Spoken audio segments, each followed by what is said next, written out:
we'd locked up at the back. Daisy didn't want to be early, so she was looking through tunes on her phone. We were just going to drive around for a bit, kill some time. I went through to chuck out any stragglers, and I remember thinking there was nobody there, but then I noticed him. He had a hat on, a beanie, and gloves. And I thought he must be leaving because of the gloves.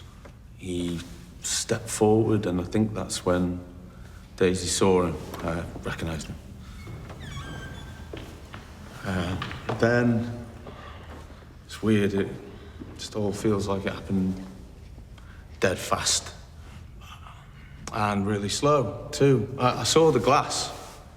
I thought it was probably water, I don't know, but the way he picked it up, it was like he had to be careful. And he said something about how no one would want her. And I thought he was going to hit her or something, so I jumped in and then...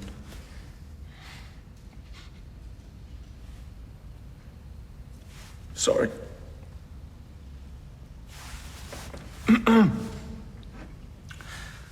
I felt it hit me, and there was just this moment of nothing, like, what's just happened, you know?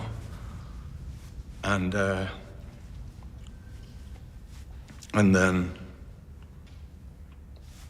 the pain. It's just pain. It's like I had to, felt like I had to pull my face off, you know, to like take it away. Sorry. Sorry, I can't describe it, right? Can't describe it. It was hell.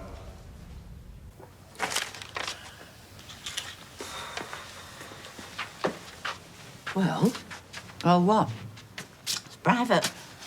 Look, tell us what it says. Or Freddie will tell Roy that you opened it. That is blackmail. Yeah, he's a rescue, I'm a rescue. We just do what it takes. Oh, it's short. Yeah, well, it takes longer to write short. Everyone knows that. Dear Evelyn, first I would like to apologise for not surviving my procedure. I imagine it will cause a great deal of inconvenience. That's an understatement, isn't it? It's so Roy. I would be grateful if you could keep an unobtrusive eye on Nina. She has suffered many losses for someone of her age. Regarding Freddie, I trust you will ensure he finds a suitable home. It is possible you may feel some sadness. I find as I write this that I feel sad to know if you are reading it, our friendship has come to an abrupt end. I would like to thank you for your company.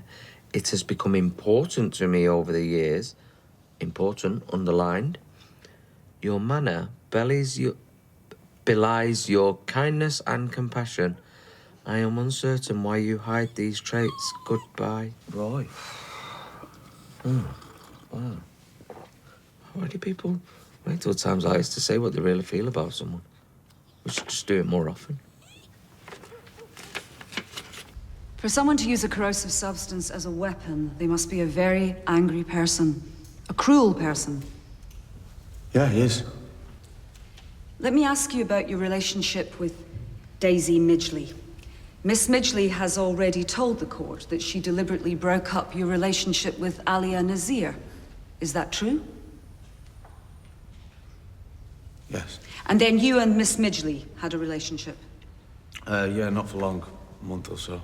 Why so short? She fancied Daniel. How did it feel to be dropped so quickly for Daniel Osborne? Well, it wasn't great, but, you know, I forgave her. We became mates. And you were the person Miss Midgley chose to spend her last hours of being single with at the pub? I was giving her a lift. The wedding car got nicked. I'm sure there were other options. A taxi. What are you trying to say, right? We're mates. She's got Daniel and I've got Crystal, so... Apologies, I wasn't intending to make you defensive. What did you know of Miss Midgley's relationship with Mr. Rutherford? Stalking's not a relationship. You never left her alone, I know that.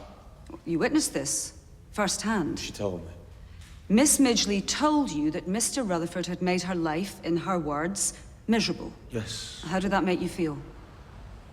Well, it was horrible for her. She was in bits. He wanted locking up. You thought he should be locked up. Definitely. Mr. Connor, are you in love with Miss Midgley now? No. At the time of the attack? No. Why are you asking me this? We should be talking about what he did, right? Did she ever give you the impression that you were special to her? An option? Why don't you just say whatever it is you're trying to get at, all right? The witness needs a break, Your Honour. Witness needs a break, Your Honour. No! I'm fine. I'm all right. Sorry. Sorry, Your Honour. I'm all right. Thank you. Cheers. Stop picking on him. Right, they're coming! They're coming! They're coming! It would have took me this long to get ready, and I've got 500 kids and Chesney. Oh, no way! Brilliant! Actually, you're saying we're all going on summer holiday. Well, no, because... Summer's not going. You off to Ibiza? no, caravan in Wales. Can't wait. Hey, make sure you send us a postcard. Then I'll be a bit less jealous if you've got homework. Okay. I'm all right. I'm fine. Okay. Right, you take care of him. Will do. No, I mean it. You take care of him. I will. Okay. Well, have fun, you two. We will. Enjoy yourselves. Don't do anything I wouldn't do, okay? Oh, thanks, Sam. Keep safe, okay? Hey, wait, I'm behind the crocodile. Bye, darlings. I can't believe you didn't tell me. Well, he didn't want anyone to know. I'm his mother. Love you. Love you too, Have a Gizmo. good time. See ya. Bye.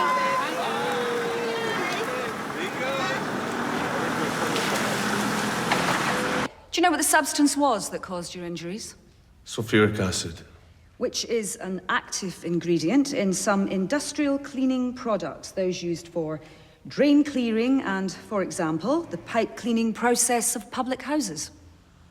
What are you saying? Justin nicked it from the pub? Were you aware of this substance on the premises? No. You work in a bistro. Is it used there? I don't know. I'm not the cleaner, am I? Why? I put it to you that at the time of this attack, you were in love with Miss Midgley. No. That you were furious at the frankly hysterical drawing that Miss Midgley had made of Justin Rutherford, painting him as an aggressive, relentless stalker, calling upon you for protection. What? Is it not true that Miss Midgley told you Mr. Rutherford was likely to turn up and prevent her from marrying Mr. Osborne? No. She ensured he would indeed turn up by letting him believe that she had feelings for him, because you and she planned on teaching him a lesson, did you not? This is lies. It was you, was it not, who sought out the corrosive substance? Me? Or Miss Midgley on your behalf, with the explicit aim of harming the defendant, but in the scuffle that ensued, the substance landed on you. Saying I did this to myself, yeah. You saying I burnt my own skin, yeah? Please remain calm, Mr. Connor. Sorry. Did you and Miss Midgley plan an attack on Mr. Rutherford together? Or was it all your own work? Your Honour, I must I protest. didn't plot anything. How can you just stand there and spit this right? He's a monster, yeah? You're defending a monster, do you know that? Please, Mr. Connor, or I will have to have you removed from court. As I said earlier, whoever committed this act must have a lot of anger in them. And I only see one person in this courtroom who has shown such volatility, and it isn't Mr. Rutherford. No further questions. Mr. Connor, you are excused.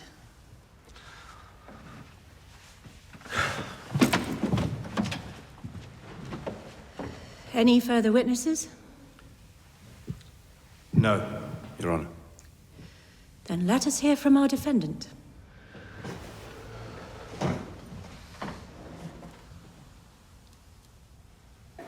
Roy? Roy? Are you awake? Coat, the left lining, there's a hole big enough to get a pound coin through it. She used to call it her piggy bank. Are you not feeling right? The coat, that coat. Hospital charity shop. But if that is Haley's coat, in the left pocket, there's a small tear.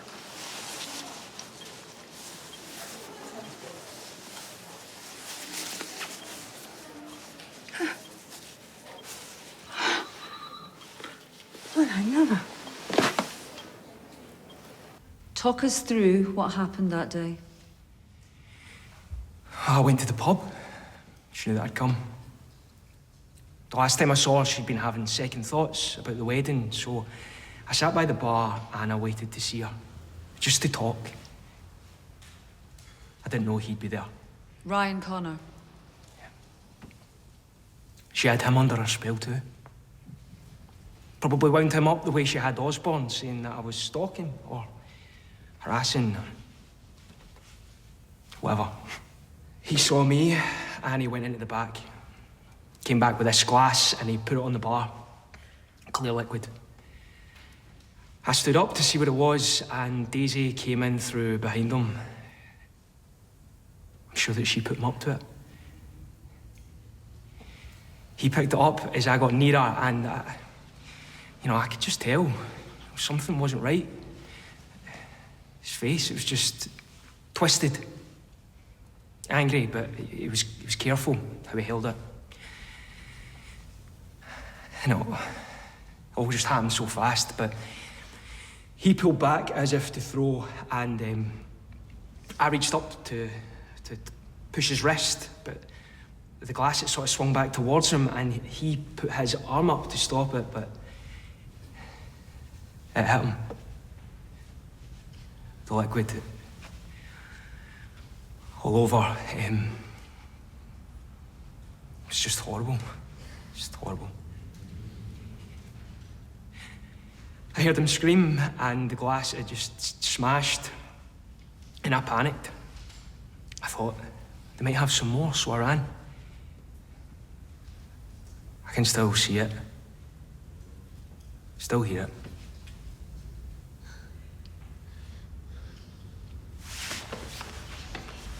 He's gonna get away with this, isn't he?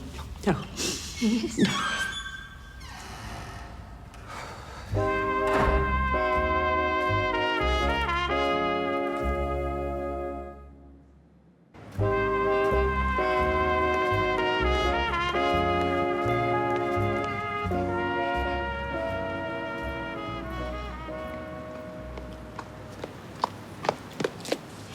I'm sorry, I couldn't listen. I couldn't watch. I couldn't. It's okay. I'm sorry. I'm so sorry for everything. I am. How could he say that? I did it myself. How could he do that?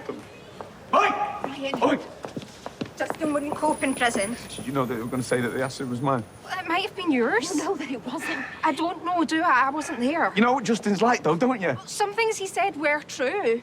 She is manipulative. That's true, isn't it? You can't deny that. You listen here. Ryan. No! You tell Justin. If he doesn't get sent down for this, I'm coming Ryan. for him. Do you understand me? Do you understand? I know. Don't waste your breath on it. I've seen your family put 'em through enough. If I see you anywhere near my pub or our street, I swear you will regret it.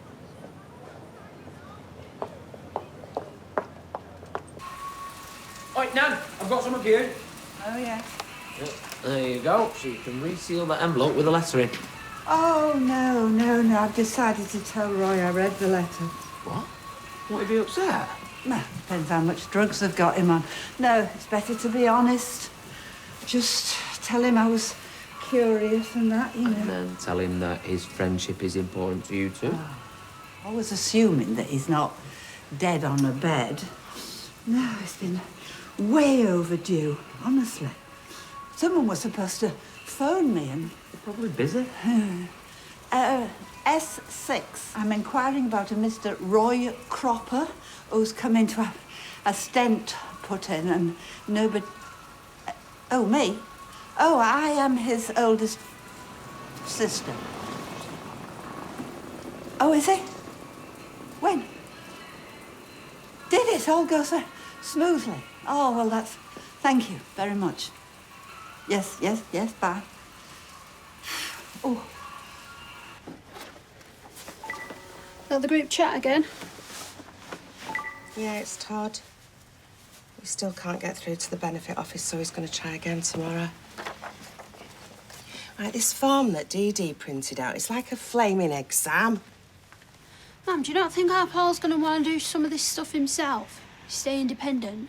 Sweetheart, filling in endless forms and being on phone loops to benefit offices doesn't make anyone feel independent. Summer's gone quiet.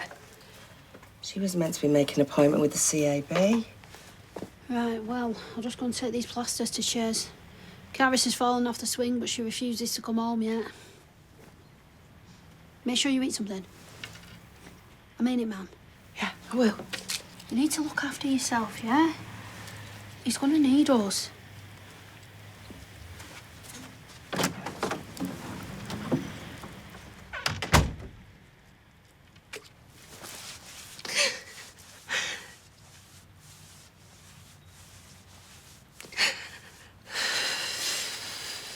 Amy and I would come back on the Wayfarer road shopping or the library, and she'd say, I've got 2 in the lining, or 3. And when we got home, she'd sit with a cup of tea, more often than not, in her favoured mug, with the flamenco dancer, and she'd manoeuvre the coins towards the tear to donate to charity. It was as if the lining had been saving them for some other person's gain. Talking too much is probably the anaesthetic. No. Nonsense. This reminds me of the library. Our sit-in, you remember? Had not long lost Haley, and I was still holding my son's grief after he lost Jamila, his wife. And now I hold my own grief for him. Our conversation sustained me then. I'd have Absel down off that gallery and punched him till he stopped moving. Yeah, because we want to be back in court for you next.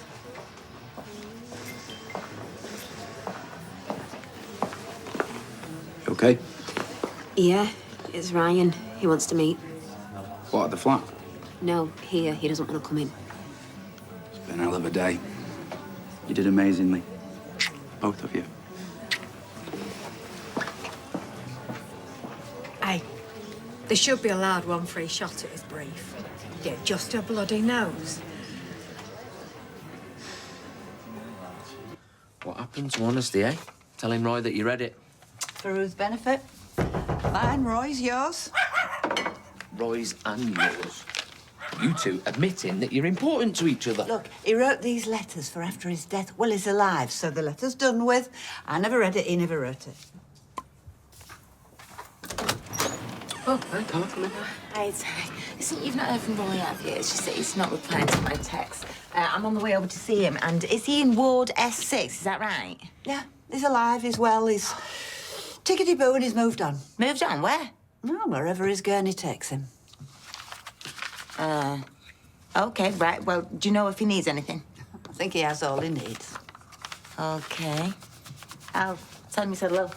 Thanks. See ya. See ya. Wherever his gurney takes him, what kind of thing is that to say? You're right. It's a bit American, isn't it? I should have said his trolley. Come on, Freddie, let's get you some tea. There's a lad.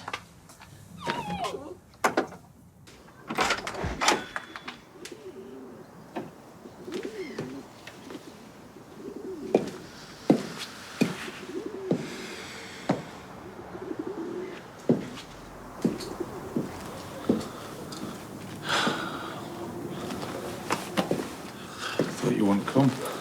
Well, I thought you'd come to the door. There's no one in the back room. I'm sorry I got angry. I shouldn't have been caught. It was not your fault. She knew what she was doing. It just felt like I was drowning. I guess I've not been in front of that many people. she was saying. I know, I know. Just get this rage, and I just want it all to end. Ryan, please don't say stuff like that. Hey, listen, I said some really nasty things, dear. It's nothing I didn't deserve. Hey, none of us deserved any of this. Do they hurt? Your tears? Yeah. Yeah. At first. At night, I'd have to lie on my front so it wouldn't trip down me.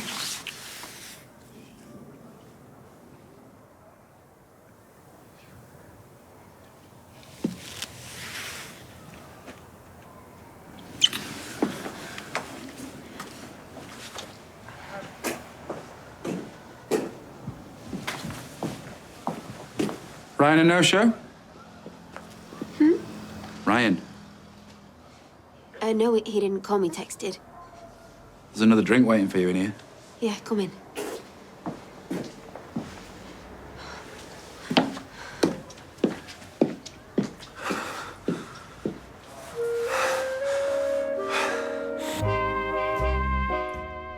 If you've been affected by issues raised in tonight's episode, you can go to itv.com/advice for support information. Next, with the last live semi-final of the series, it's Britain's Got Talent.